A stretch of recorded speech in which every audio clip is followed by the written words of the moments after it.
नमस्कार दोस्तों, आज मैं बात करने वाला हूँ क्लाउड स्टोरेज के बारे में कि आखिर क्लाउड स्टोरेज होती क्या है। ठीक है, काफ़ी लोगों को दिक्कत होती है और काफ़ी लोगों को समझ नहीं आता कि आखिर क्लाउड स्टोरेज होती क्या है। तो बहुत ही आसान शब्दों में आपको बताऊंगा और एक बहुत ही छोटी सी वीडियो में आपको बताऊंगा, ज़्यादा लंबी नहीं करूँगा। ठीक है, और आपको आसानी से समझ आ जाएगा कि आखिर क्लाउड स्टोरेज होता क्या है। ठीक है, आप लोगों को सबसे पहले आपको ये जानना है कि आखिर स्टोरेज क्या होती है। और ये मुझे वैसे समझाने की ज़रूरत नहीं है, लेकिन फिर भी अपनी क्लाउड स्टोरेज को समझाने के लिए मैं इसको भी समझाता हूँ। ठीक है, स्टोरेज आपको पता है कि किसी भी चीज़ को स्टोर करके रखने के लिए हमें कुछ जगह चाहिए होती है, कुछ स्पेस चाहिए होती है। जो भी हमारे डॉक्यूमेंट हो गए, ठीक है, जो भी हमारा डाटा हो गया, उसको स्टोर करने के लिए हमें स्टोरेज की ज़रूरत पड़ती है, जो कि हम मोबाइल का सबसे बड़ा उदाहरण ले सकते हैं। ठीक है, मोबाइल में आपको हर दिन मतलब कुछ टाइम पीरियड के बाद आपको स्टोरेज का साइज़ ज़्यादा दिखता है। पहले इतना डाटा का साइज़ नहीं होता था, ऐप का साइज़ ज़्यादा नहीं होता था, तो इसलिए फाइल भी कम होती थी और स्टोरेज भी आपको कम ही मिलती थी। आपको पता होगा 16 GB की भी आपको मोबाइल में स्टोरेज मिलती थी, 4 GB की मेमोरी कार्ड आता था खाली, और अब 256 GB तक इंटरनल, 512 GB तक इंटरनल स्टोरेज आपको देखने को मिलती है। वो क्यों?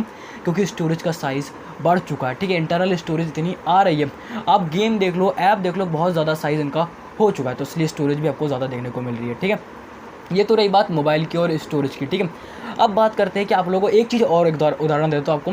पहले क्या था, जब कंप्यूटर होता था उसमें आपको पता होगा फ्लॉपी आती थी, उसमें हमको स्टोर करना पड़ता था और डाटा की हमको स्टोरेज की ज़रूरत पड़ी। फिर पेन ड्राइव आया, SSD आई, ठीक है, मतलब मेमोरी कार्ड आया, फिर ये सारी चीज़ क्या कहते हैं, हार्ड ड्राइव आई, ये सारी चीज़ आई। ठीक है, हमें और स्टोरेज की ज़रूरत पड़ी। ठीक है ना, मतलब उसके बाद आया फिर क्लाउड स्टोरेज। ठीक है, अब क्लाउड स्टोरेज को आप सिंपल शब्दों में समझो कि आखिर होता क्या है। ठीक है, आप लोगों को पता होगा 2016 के बाद डिजिटल चीज़ को मतलब काफ़ी ज़्यादा बढ़ावा दिया गया और बहुत सारी चीज़ें डिजिटल हो रही है। ठीक है, अब कहीं भी जाने की ज़रूरत आपको नहीं पड़ती, आप ऑनलाइन कुछ मंगा सकते हो, मतलब हर चीज़ ऑनलाइन है। ठीक है, कार्ड रिचार्ज कराना हो, कुछ भी चीज़ मतलब करनी, मुझे समझाने की ज़रूरत तो नहीं पड़ेगी, ये मुझे लगता है। ठीक है, सबको पता है कि ऑनलाइन हो रहा है, तो अब डाटा को भी हम ऑनलाइन स्टोर कर सकते हैं और इसे ही क्लाउड स्टोरेज कहते हैं। ठीक है, कुछ ऐसी सर्विसेज होती है, कुछ ऐसे सर्विस मॉडल होते हैं, ठीक है, जो आपको ऑनलाइन डाटा को अपने स्टोर करने की सुविधा देते हैं। डाटा में कुछ भी हो सकता है, इमेज, वीडियो, डॉक्यूमेंट एक्सेट्रा, कुछ भी हो सकता है। ठीक है, ऐसा कोई नेटवर्क जो किसी भी यूज़र को उसके डाटा को स्टोर करने की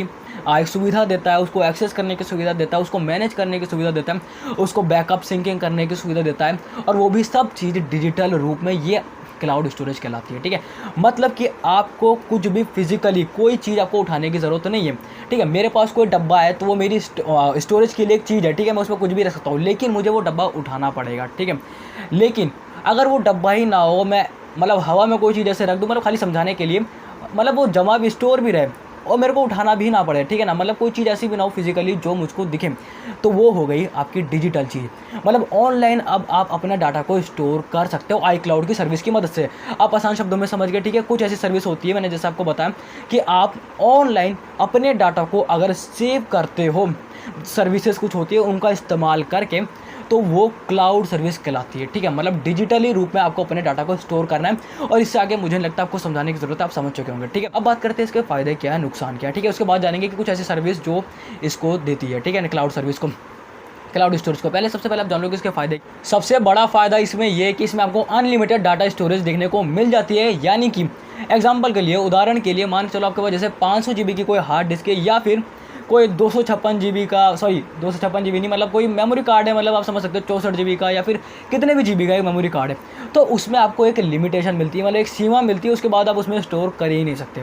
लेकिन इसमें नहीं, आप इसमें जितना मर्जी चाहो आप इंटरनेट पे ऑनलाइन सर्वर पर आप जितना मर्जी अपने डाटा को स्टोर कर सकते हो, तो एक अनलिमिटेड डाटा का आपको इसमें स्टोरेज देखने को मिल जाती है। ठीक है, तो इसमें ये एक थोड़ा खास फीचर है जिसमें आपको स्टोरेज की चिंता करने की ज़रूरत नहीं पड़ती है। सबसे पहले कोई ऐसी चीज़ नहीं, हमें बोझ नहीं है कि हमें उठाना है, कुछ ये सारी चीज़ें मतलब ईजी हो गया एक तरीके से, आप ये समझ सकते हो। ठीक है, इसके अलावा जो है एक डिजिटल रूप में हो गया, आपको कोई फिजिकली चीज़ रखने की ज़रूरत नहीं है, यही मतलब नॉर्मली एक ही चीज़ होगी दोनों में। ठीक है, तीसरी चीज़ आपको बता दूं कि आप कहीं से भी इसको एक्सेस कर सकते हो, कहीं भी हो पूरी दुनिया में इसको एक्सेस कर सकते हो यूज़र नेम की मदद से। ठीक है, बैकअप ले सकते हो, सिंकिंग कर सकते हो, मैनेज कर सकते हो अपने इसको स्टोरेज को, अपने डाटा को। ठीक है, तो ये कुछ फ़ायदे, और फ़ायदे मुझे ज़्यादा वैसे गिनाने की ज़रूरत नहीं, आपको पता है कि ऑनलाइन जाने का फिर फ़ायदा क्या। एक इसमें सिक्योरिटी का फ़ायदा भी आता है कि आपको वो कंपनी का सारा बोझ है, भैया वो कंपनी की सिरदर्दी है, वो जाने वो कैसे संभाले। ठीक है, लेकिन नहीं, इसमें 50-50 है सिक्योरिटी को, वो मैं आपको नुकसान बताता हूँ। तो 50-50 हो गया, सिक्योरिटी का भी थोड़ा बहुत आप समझ सकते हो, कुछ हिस्सेदारी है जो फ़ायदे में आती है। ठीक है, क्योंकि वो कंपनी की सिरदर्दी है। अब जानते हैं नुकसान की। ठीक है, नुकसान क्या है? नुकसान में सबसे बड़ा है वो सिक्योरिटी ही है, क्योंकि आपको क्या पता है कि जो दूसरी कंपनी है वो आपके डाटा को कहीं लीक ना करेगी, क्या पता वो उसको कहीं सेल करे। और इसीलिए कहते हैं, आपने सही सुना होगा एक जगह कि महंगा रोए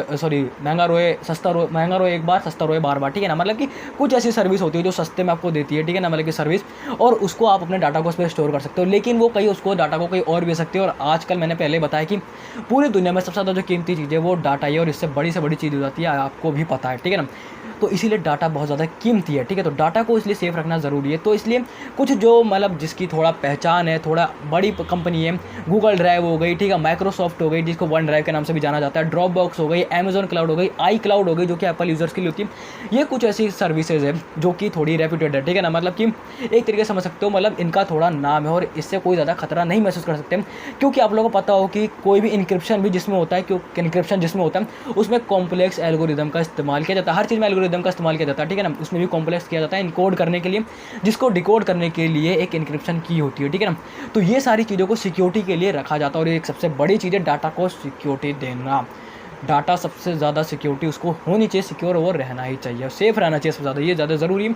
तो ये कुछ सर्विसेज मैंने आपको बताई, Google drive, one drive, Microsoft की, ठीक है, ड्रॉप बॉक्स, अमेजॉन क्लाउड, आई क्लाउड।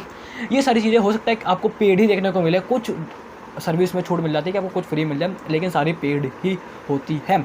तो मैंने कुल मिला के आपको सारी चीज़ बता दी है क्लाउड स्टोरेज के बारे में, कि आखिर क्लाउड स्टोरेज होती क्या है, ठीक है, कितने प्रकार की होती है, क्या उसमें ध्यान रखना चाहिए, क्या इसके नुकसान है, क्या है इसके फ़ायदे, और कौन कौन से ऐसी सर्विस है गूगल ड्राइव और ये सारी चीज़ें जो आपको इसमें देखने को मिलती है, जो क्लाउड सर्विस को अवेलेबल कराती है, ठीक है, मतलब उपलब्ध कराती है, ठीक है। तो बस फिलहाल इतना ही था क्लाउड स्टोरेज को लेकर। उम्मीद करता हूँ आप अच्छी तरीके से समझ चुके होंगे, ठीक है ना, क्या क्या क्लाउड स्टोरेज होती क्या है। तो बस फिलहाल इस वीडियो में इतना था, मिलते हैं आपसे एक नई वीडियो में एक नई जानकारी के साथ, तब तक के लिए जय हिंद, वंदे मातरम।